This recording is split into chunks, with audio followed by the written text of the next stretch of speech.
Greetings. The sun's out. It's been wet and miserable here for days. Just found another box of 45s. Ooh. Mm. Mm. Mm. This is Elvin Bishop. Mm. Fooled around and fell in love. Gotta love that. Ex-Butterfield Blues Band. It went mainstream and had a big hit. Good on him.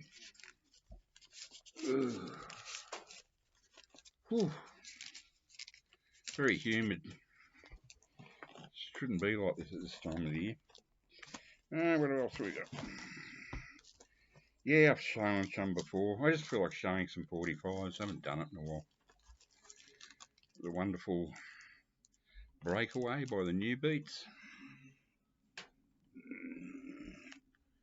On the Hickory label out of Nashville, Tennessee. I think there was 65, 66. Oh yeah, I've got to apologise. I made I just watched Davey Strangename's latest fantastic vid. It's all over now, like sort of like a heavy. It's a great version of It's All Over Now. The Womack and Womack song. I did a video about, waffled on too long about it, I think. But I know I made a lot of mistakes on that. You know, I was just working off the top of my old ancient head. And no, the first single was "Come On," a cover of a Chuck Berry song. "Come On," it was piss weak. And "Not Fade Away" was the second one. Not the first. What else did I get wrong? Davey Strangename caught me out with. I said it was Keith Richard doing the heavy downstrokes on "It's All Over Now, Baby." It's all over now. And he picked me up on that, and he was quite right, because they went, yeah, that's right. It was Brian Jones doing the heavy drang, sturm and drang sort of strum thing, and Keith doing the fiddly bit on top. I just so used to hearing Keith Richards do it for so long after Brian Jones died that you just think that all the heavy bits were Keith, but no, the early days. I mean, that's Little Red Rooster. That's Brian Jones on slide or whatever it is, guitar on that. You know, I mean, he's yeah. In some ways, I really prefer the Brian Jones version of the Stones. And you got to remember that he was also on. I said that. So I apologise for giving wrong information. And the third cock up was have you seen your mother, baby, standing in the shadow? It didn't come out in '67. It came out in '66, but it must have come out sort of late-ish. I don't know. It came out in '66. Just old age, you know. I'm not one for being completely technically correct, you know, with a list or something where you go, oh, it did this and it did that. Anyway.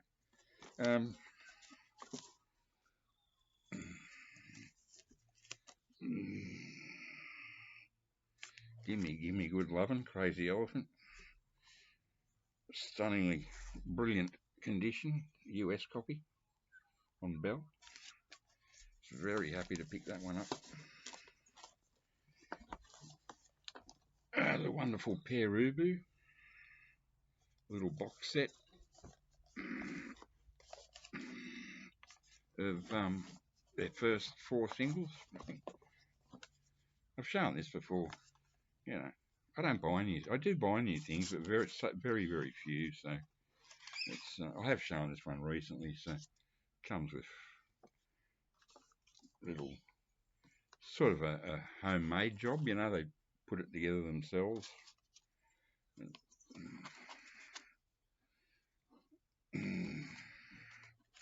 This one, look at this.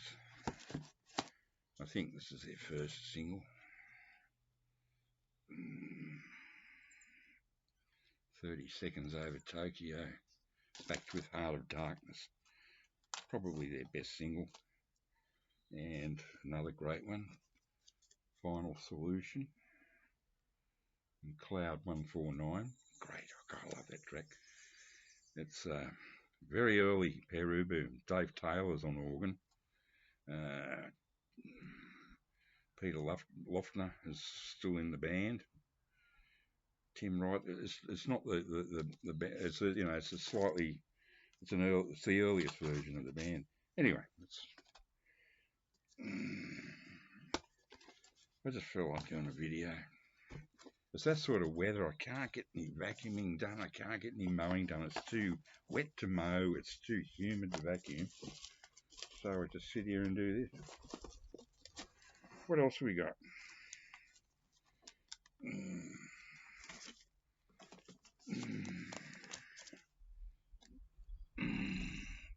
Evie, part 1 and 2, Stevie Wright.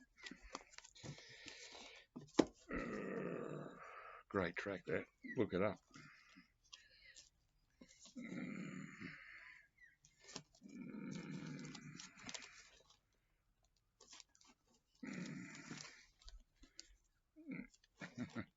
Burning the Midnight Lamp.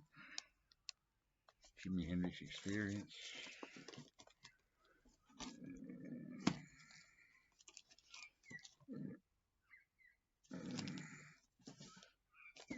Man, oh man, I just...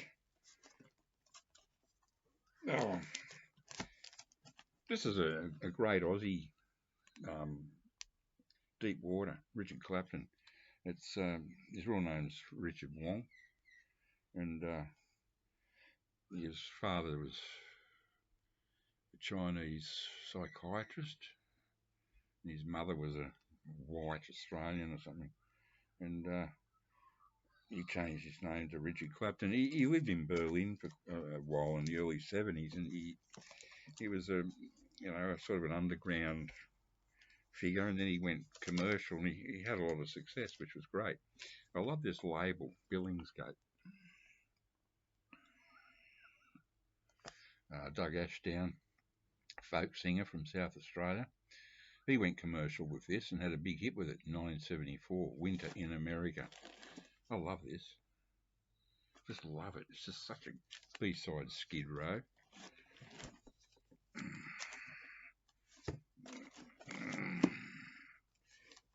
This is one no one overseas would have heard of, or anyone in Australia either. But this was a big hit for Flake, produced by Martin Erdman. He had a lot of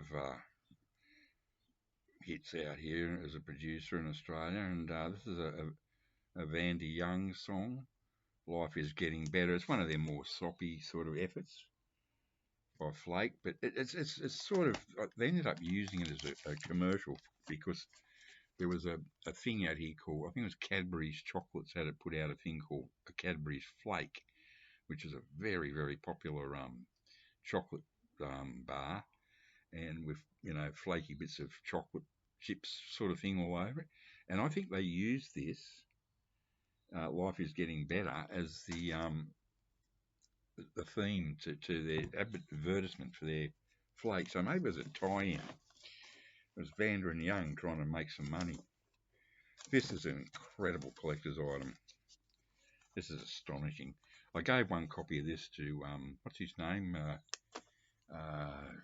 Derek Higgins. And I sent him a lot of singles back in 2011 or 10, something like that. And the last time I sent any was about 2012. But I did send him a copy of this. This is incredibly rare. It's on the extremely rare. This is the first Caesars International. Now, yes, it's probably the parent company, I think, was the Mafia in New York. This is the Sydney branch in 1969 or so.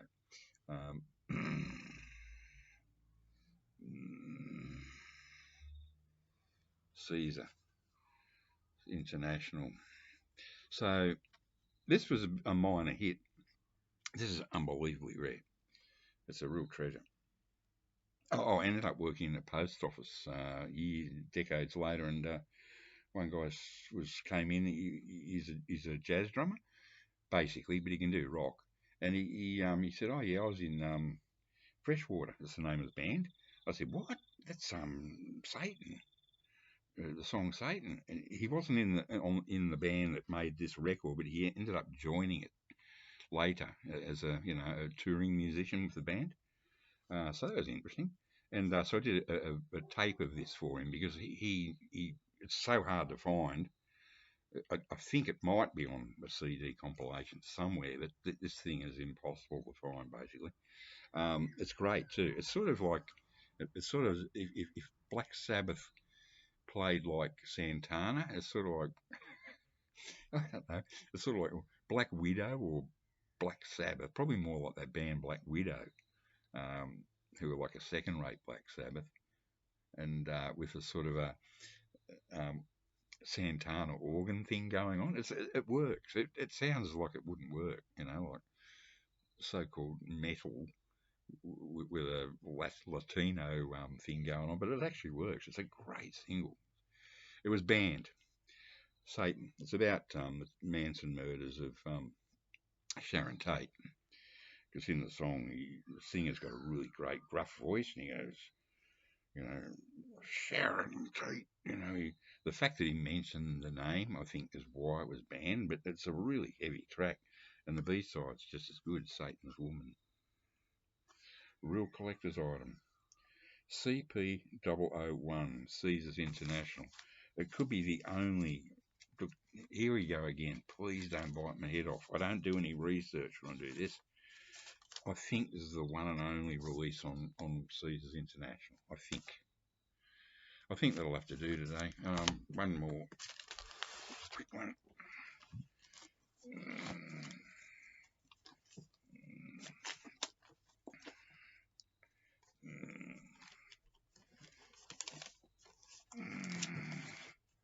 Good old Mental as Anything on Regular Records.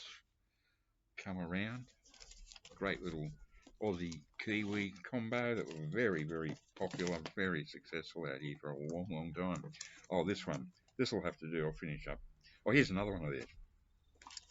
One of my favourite tracks by the Mentals. I saw them, and yeah, back in '78, I think, for the first time. Another one by them on regular. Berserk Warriors, Mental as Anything.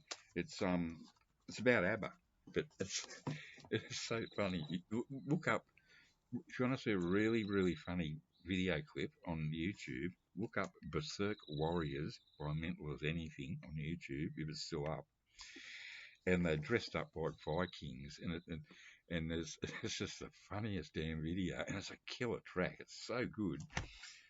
Reg Mombassa is a great guitar player. He's sort of like a Keith Richards type, but here's another one. I'm finding things I'm not supposed to. Oh, hurry up! I've just found a bunch of Aussie shit.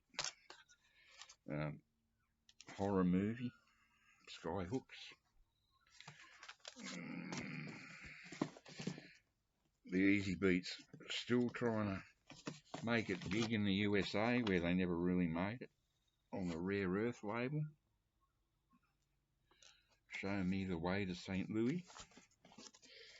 Show me the way. Okay, and there was one more here. That's it there. And to finish up, I've shown them before. I just love this. Unforgotten Dreams. This is quite rare. It was a big hit in Sydney in the early 70s. Martin Erdman again, production. King Fox, Unforgotten Dreams. Made in Australia for World of Sound Studios, which is quite funny because it was the back of a little bungalow in Sans Souci, a beachside suburb of Botany Bay in Sydney. But you've got to give him points. This is a great track. Look it up. They were very, very young. They were like in their mid-teens to late teens, very, very young. And they had a big career ahead of them, except that the newspapers leaked the news that their parents were really rich, and everyone sort of, this was during, like, we just turned off them. We just, oh no, they're rich kids. We don't have anything to do with them, which is a bit of a shame because it's a great single. It's terrific. Unforgotten Dreams, Du Monde. 15 minutes. Bye now.